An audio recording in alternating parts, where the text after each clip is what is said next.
예, 좋습니다. 오늘 하나님께서 우리에게 주실 말씀 마가복음 13장 33절로 37절의 말씀을 제가 봉독에 올리겠습니다. 주의하라, 깨어있으라. 그때가 언제인지 알지 못함이니라. 가령 사람이 집을 떠나 타국으로 갈 때에 그 종들에게 권한을 주어 각각 사물을 맡기며 문지기에게 깨어있으라 명함과 같으니, 그러므로 깨어있으라. 집주인이 언제 올는지, 혹 저물 때 올는지, 밤중에 일는지, 닭 울 때 일는지, 새벽에 일는지 너희가 알지 못함이니라. 그가 집주인이 호련히 와서 너희의 자는 것을 보지 않도록 하라. 깨어있으라. 내가 너희에게 하는 이 말이 모든 사람에게 하는 말이니라 하시니라. 아멘.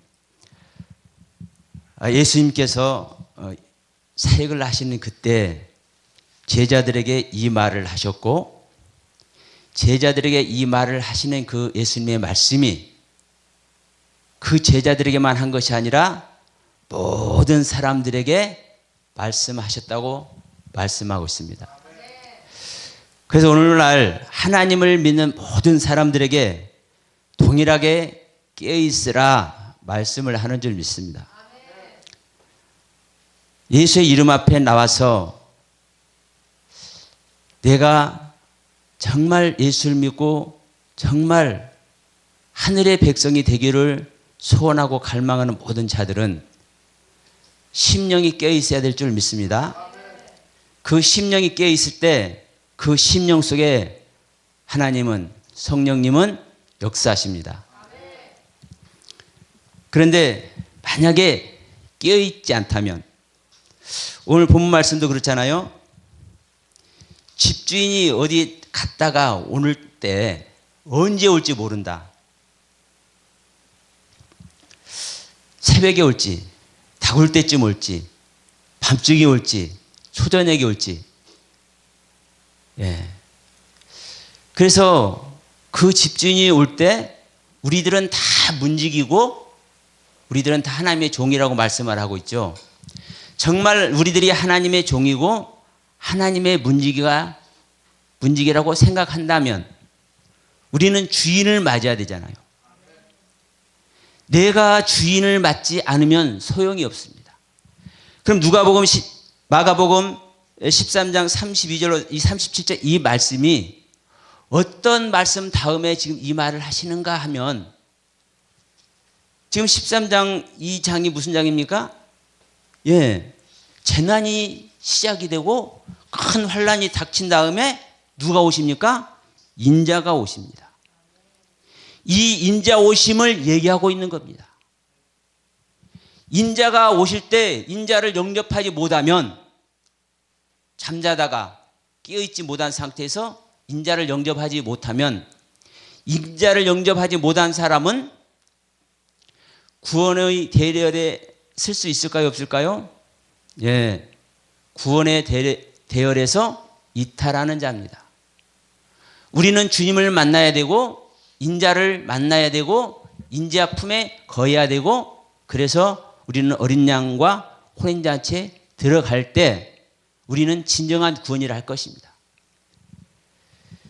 그러면 이 마가복음 13장 전체 얘기가 어떤 얘기인지는 이제 말씀을 못 드리지만, 중요한 것은 이 인자를 맞는 것이 지금 집주인의 비유를 해왔고, 지금 13장 28절부터 무화과 나무에서 비유를 배우라고 하면서 사실 이 말씀을 하고 있거든요.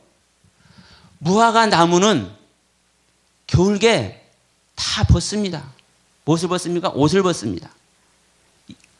열매도 떨어져 버리고 이파리도 떨어지고 가지만 앙상했습니다. 가지만 앙상하게 있는 이 무화과 나무는 살아있으나 죽은 것이라고 할 수 있죠. 예, 살아있으면 살아있는 활동을 해야 되는 것이고, 살아있는 자는 열매를 맺어야 되잖아요. 예수님께서 무화과 나무가 무성한 무화과 나무 잎에 가서 딱 보시고서는 뭐라고 하십니까? 아니, 열매가 없네? 그러면서 뭐라고 그래요? 그 무화과 나무를 저주를 합니다. 그 제자들이 깜짝 놀랍니다. 아니, 우리의 선생님이, 내가 그리스도라고 알고 따라다니는 이 주님이, 아니 세상 있지도 모르나? 지금 무화과가 열릴 시간이 아닌데, 무화과가 열려 있을 그 때가 아닌데 어떻게 지금 무화과 열매를 찾아? 이상하게 생각하세요. 여러분, 열매의 중요성을 말씀하는 겁니다. 열매의 중요성을. 그래서 겨울에 가지만 앙상한 무화과 나무는 사실은 살아있으나 죽은 나무인 것이고, 그런데 봄이 되니까 봄바람이 살랑살랑 불어오니까 거기서 우음이 돋네요. 우음이 돋아 싹이 나, 가지가 올라와, 이파리가 생겨. 여름이 되니까 무화과 나무에 열매가 맺혀. 이 자연의 순리처럼 우리가 고난을 받고 그 고난 속에서 하나님의 뜻과 섭리 아래 온전히 들어간 자는 인자를 영접한단 말입니다. 당연하게. 그 말씀과 같이 너희들 뭐 하고 있으라는 거예요? 그 인자를 막기 위해서 깨어 있으라는 겁니다. 그러면 여러분, 깨어 있으라고 말한다는 것은 이 깨어 있으라고 말하는 그 존재들이 지금 어떤 상태라는 겁니까? 깨어 있지 않다는 거잖아요. 살아있고 생명의 활동을 하고 있다 할지라도 깨어있지 않다는 뜻입니다. 여러분, 성경은 전부 다 비유라고 우리가 다 알고는 있어요. 그런데 막상 들어가서 성경을 보고 해석을 하면 어떻게 합니까? 이건 비유니까 이 비유를 하나님께서 어떻게 말씀하셨을까를 생각해 보는 것이 아니라 문자 그대로 보고 사실 다 해석합니다. 거의 다. 네, 다시 말씀드립니다. 깨어있으라고 말하는 그 존재는 지금 어떤 상태라는 겁니까? 깨어있지 못하다라는 증거고, 깨어있지 못하다는 것은 한마디로 잠자고 있다는 것이죠. 본문의 말씀과 같이. 잠자고 있다는 것은 잠잘 때 우리가 의식을 합니까? 안 합니까? 의식을 안 하죠. 무의식 속에 있습니다. 하나님을 아는 세계가 아닙니다. 또 다른 말로 하면 묶여 있는 겁니다. 갇혀 있는 겁니다. 잡혀 있는 겁니다. 죽어 있는 겁니다. 우리가 목회를 하고 있고 성도들은 최선을 다해서 헌신 봉사를 하고 있다 할지라도 여러분, 내가 깨어 있어야 될 존재라는 것을 안다면, 내가 헌신 봉사를 하고 있고 충성을 다하고 있고 내가 열심을 다해서 목회하고 있다 할지라도 어느 한 부분 내가 묶여 있는 것을 깨닫는 자는, 내가 나의 의식 속에 잡혀 있는 걸 깨닫는 자는,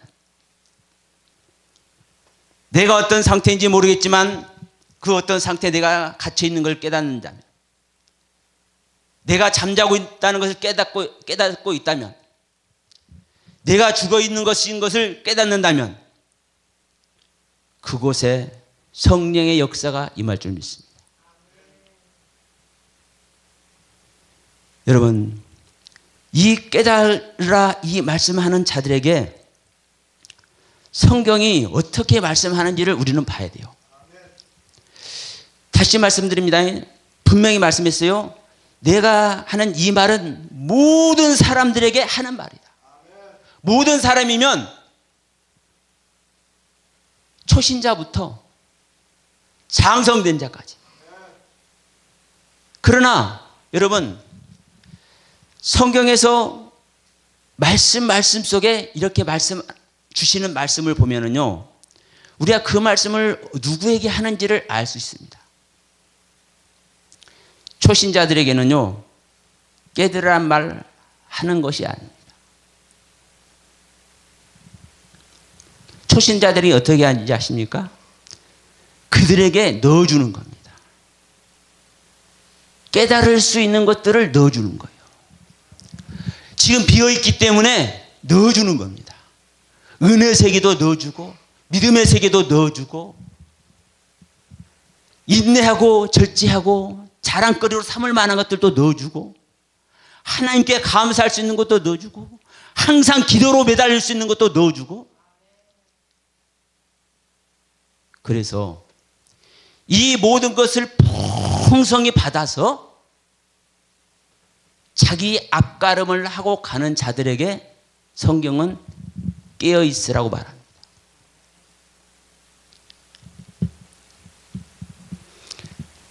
어떤 상태가 여러분 묶여있고 어떤 상태가 잡혀있고 어떤 상태가 잠자고 있고 어떤 상태가 죽어있는 것인가를 성경은 사실 자세히 말씀하고 있지만 우리들은 여러분 빼놓고 저는 미련해서 아직까지 못 알아듣고 있더라고요. 그래서 오늘 알아듣고 이 말씀을 드리는 겁니다. 제가 첫 번째 드리고 싶은 말씀은요. 마태복음 7장 21절로 23절의 말씀 아래 있는 자들이 잡혀있고 묶여있고 갇혀있고 잠자고 있고 깨어있는 자들이에요.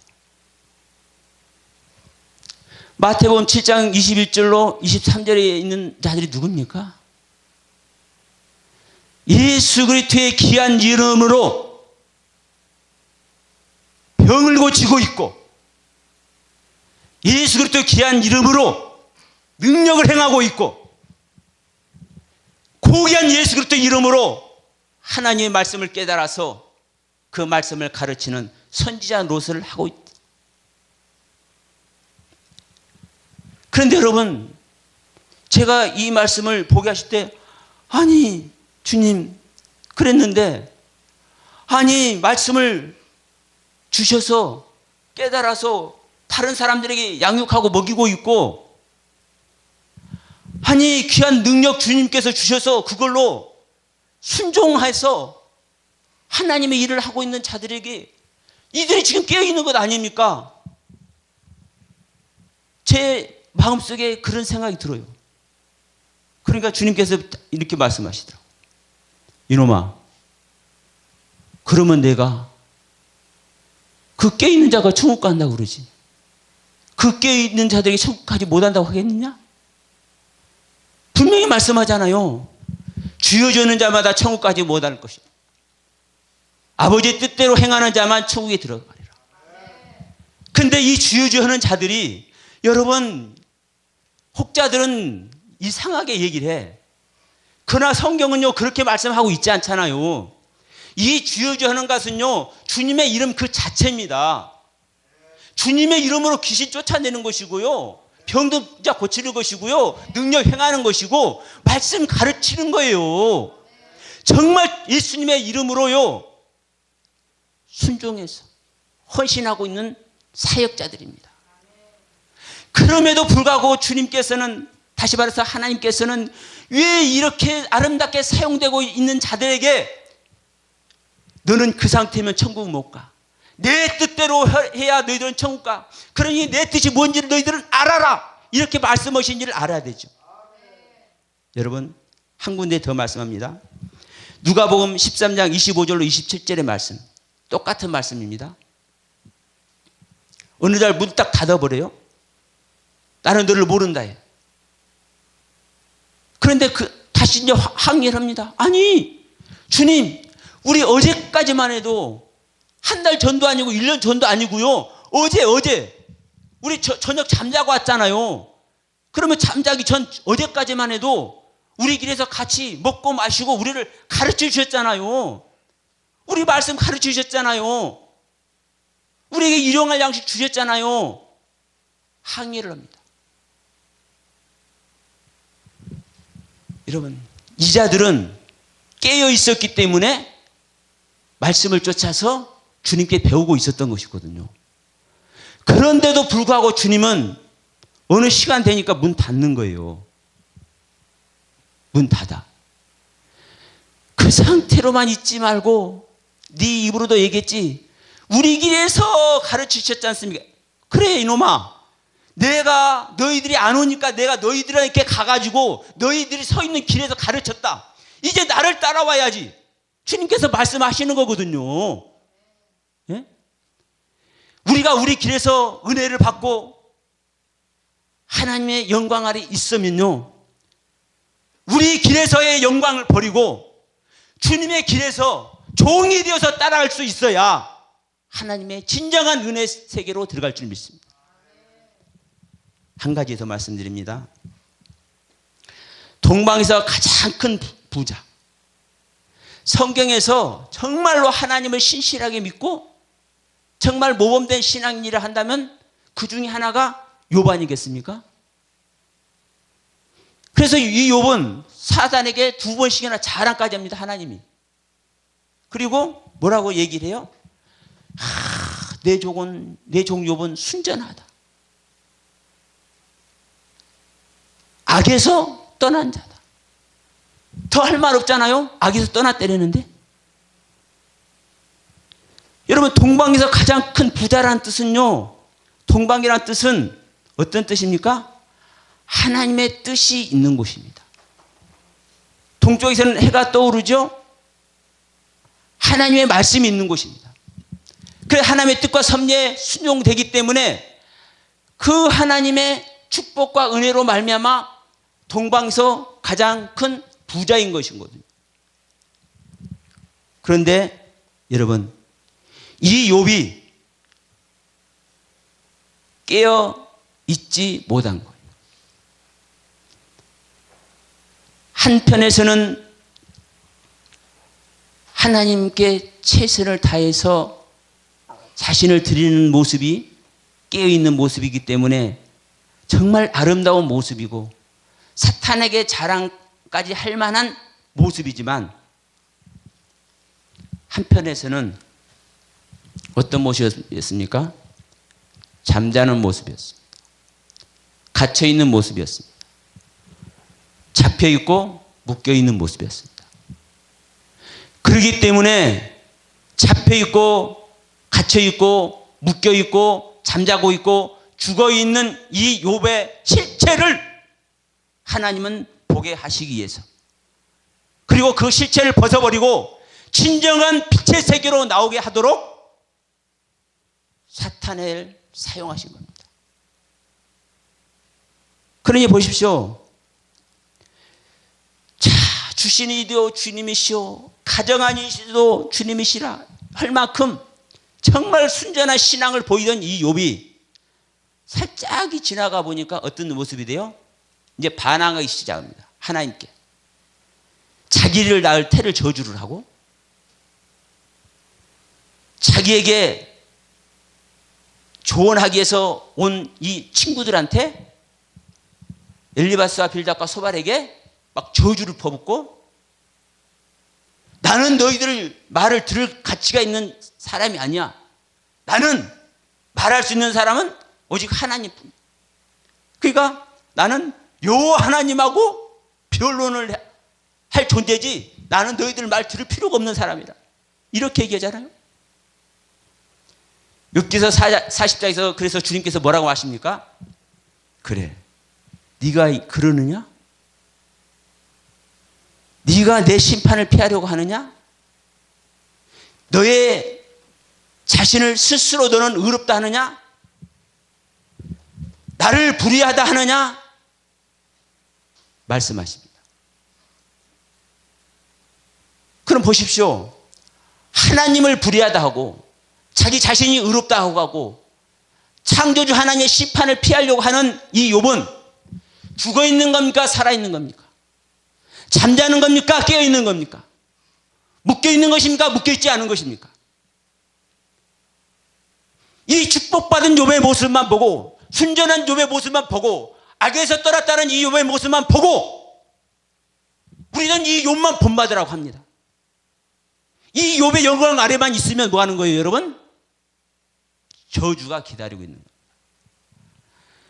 아무리 욥의 모습으로, 우리 인간의 모습으로 최선을 다해서 하나님의 귀한 은혜와 영광 아래 있다 할지라도 귀로만 듣는 신앙은 바로 허물어집니다. 눈으로 보고 실증이 된 신앙 속에 들어가져야 영원히 보관되는, 영원히 죽지 않는 신앙의 세계를 가는 겁니다. 한 번 더 말씀드릴까요? 제가 가끔 말씀드리는 요셉의 영광입니다. 애굽의 총리가 되어서 여러분 사탄의 나라를 다스리잖아요. 요셉이 애굽 총리가 되어서 애굽 땅, 바로의 땅을 다스리지 않습니까? 이 얼마나 어마어마한 일입니까? 이 얼마나. 그런데 여러분 기억하십시오. 이 요셉은요, 아무리 영광스러운 하나님의 은혜 안에 있고 정말 귀한 사명을 감당하고 있다 할지라도 이스라엘의 하나 전밖에 안 되는 거예요. 근데 이 이스라엘이, 이 히브리 민족이 이 요셉의 영광 다음에 어떤 모습으로 들어갑니까? 무려 430년의 종살이 속으로 들어갑니다. 이 욥의 영광을 우리가 가지고 있고 이 요셉의 영광과 같은 우리가 목회를 하고 있다 할지라도 그 현장이 내가 아직 깨어있지 않은 잠자는 모습이고 내가 아직도 나의 세계에 뭔가는 모르지만 묶여있고 갇혀있는 그 세계에 있다는 것을 깨달아야 뭐라고 하는 거예요? 마지막 때 오시는 인자를 만날 수가 있고 뒤에 기다리고 있는 저주의 세계를 안 간다니까요.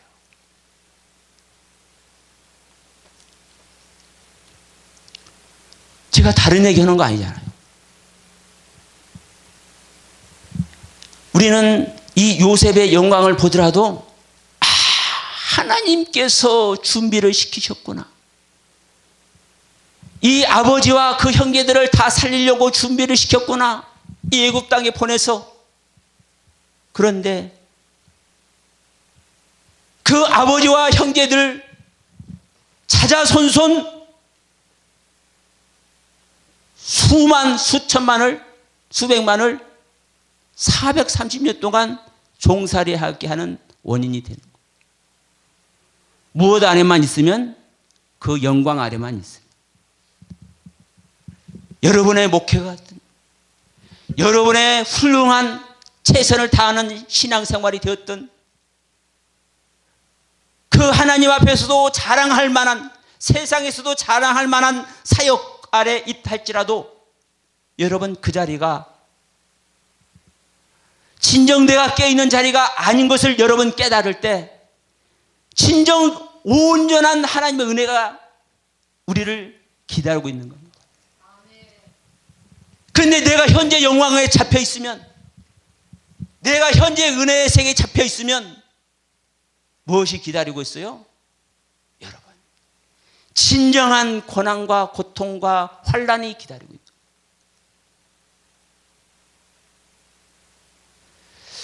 우리 주님은 우리에게 환난이나 고통을 주기를 원하시는 하나님이 아닙니다.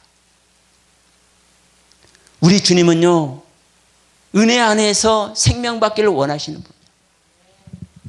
어떤 분은 욥의 고통을 얘기를 하면서 욥 같은 고통을 겪어야만 하나님의 생명을 얻는데, 맞습니다. 맞아요. 그러나 분명히 할 것은요, 고넬료와 같이 자기 안방에서 제자들 초빙까지 해가지고 진정한 은혜 안에서 생명 받게 하시는 것이 또 하나님의 뜻이에요. 내가 어떤 생각과 사고 아래 있느냐, 이거. 내가 어떤 생각과 사고 아래 있느냐, 내가 온전히 깨닫고 있느냐, 내가 깨어 있느냐, 내 신앙의 현주소를 알고 있느냐, 하나님의 뜻 앞에 내가 깨어 있느냐. 우리는 하나님의 뜻을 아는 것 같지만 생각해 보십시오. 지난 2000년 동안 우리 믿음의 선진들이 하나님의 온전한 뜻을 알고 그 뜻과 섭리를 쫓아왔다고 생각되십니까? 그런데 어떻게 신학이 가장 발달한 유럽 교회가 망해버리고 온 세상을 복음화시키기에 아름답게 사용되는 미국 교회가 망해가고 있고, 저는 여러분 여기에서 여러분요, 우리는 반면교사를 삼아야 되는 거예요. 우리 한국교회도 마찬가지지 않습니까? 가장 한국의 성자라는 그 목사님을 통해서 부끄러운 모습을 보게 하셨고요, 한국교회에서 가장 제자를 양육하기 위해서 천신을 다한 그 목사님의 실질적인 메시지를 통해서 제자들이 탄생하지 않았다는 이 엄청난 얘기를 하고 있고요. 이게 뭡니까? 이만큼 사랑하기 때문에 우리 하나님께서는 이런 일들을 우리 한국교회에 주어놓고 있는데 그냥 흘러가는 겁니다. 여러분, 우리들이 깨어있지 않다는 것을 다시 한번 성찰했으면 좋겠습니다. 제 자신이 깨어있지 않았기 때문에 하나님께서는 이 말씀을 하게 하는 줄 믿습니다. 계시록 16장 15절에 보면은 보라, 내가 도적과 초리니 누구든지 깨어있는 자가 자기 옷을 지켜 벌거벗고 다니지 아니할 것이라고 말씀합니다. 계시록 16장 말씀은요, 여섯째 대접의 재앙 속에서 말씀하는 겁니다. 여섯 번째 대접의 재앙의 나팔이 불린 다음에, 나팔이죠. 여섯 번째 재앙이 내려진 다음에 말씀하는 이 말씀입니다. 여섯 번째 대접의 재앙이라 하면은요, 일곱 나팔을 통해서 하나님을 믿는 자가 거듭나는 은혜를 입는 겁니다. 이때 거듭난 상태에서 일곱 대접의 재앙을 통해서 우리 인간들의 거듭난 내 세계를 깨트려야 온전한 새 땅과 새 하늘, 새 예루살렘 성이 내려오는 겁니다. 내 인간의 세계를 깨트리고 여섯 번째 재앙을 통해서 깨트리고 있는 이 상태에서 뭐라고 하시는 거예요? 여러분, 껴있으라고 하는 겁니다. 초신자들에게 껴있으라고 성경은 말씀 안 합니다. 물론 모든 자에게 껴있으라고 말씀하시지만 성경이 왜 이런 상태에서 껴있으라고 하는지 여러분 보셔야 된다는 거예요. 그리고 베드로전서 5장 7절로 9절 말씀 아래서 너희는 근신하라, 깨어라, 너희 대적 마귀가 우는 사자같이 두루다니며 삼킬 자를 찾나니 너희는 믿음을 굳게 해서 저희들을 대적하라. 여러분, 이 말씀은요, 지금 누구에게 하고 있는 말씀인지 아세요?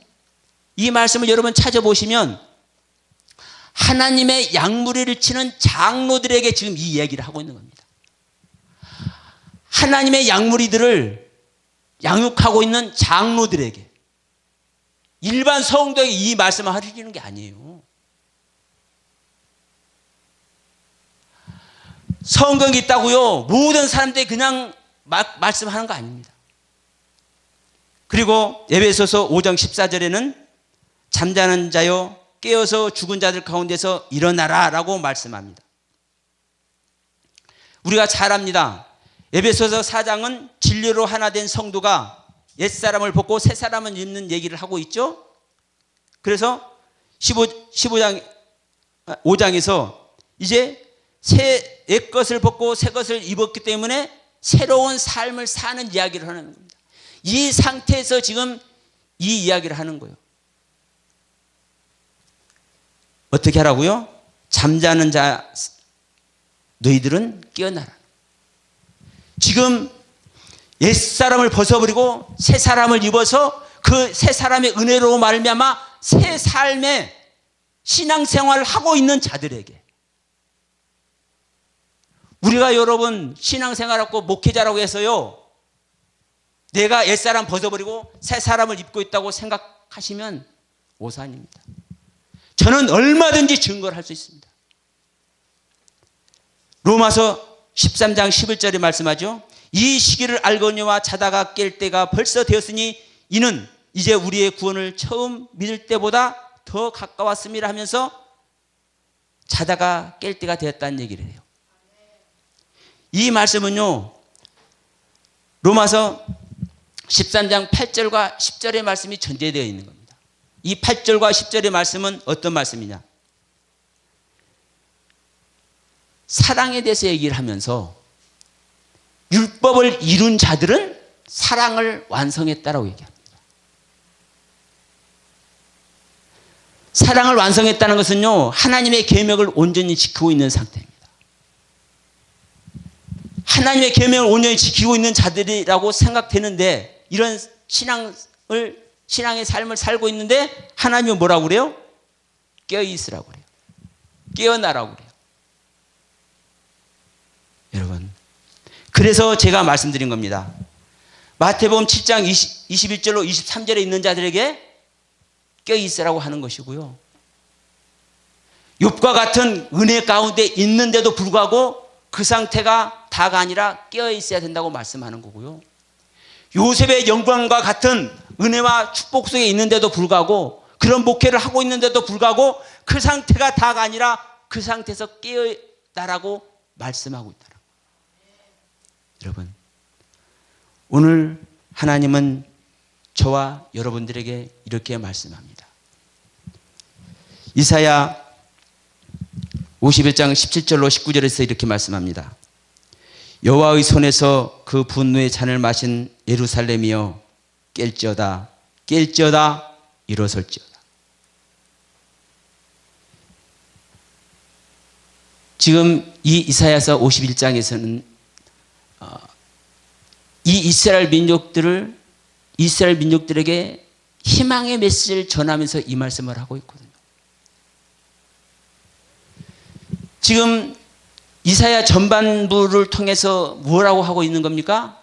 야, 너희들은 완전히 망하는 존재가 될 거야. 바벨론에 종살이 해야 돼.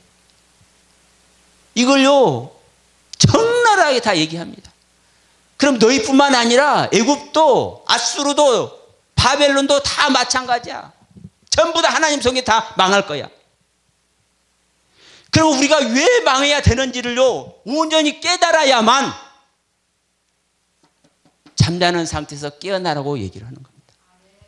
여러분, 하나님께서 오늘날 저와 여러분들에게 최선을 다해서 하나님의 나라와 의를 위해서 헌신하고 충성하고 봉사하고 있는 자들에게 왜 깨어나라는 말씀을 하시는지, 여러분, 진정한 성령님의 음성이 여러분 안에서 온전히 울려 퍼지길 주님의 이름으로 축원드립니다. 이 말씀으로 마치겠습니다.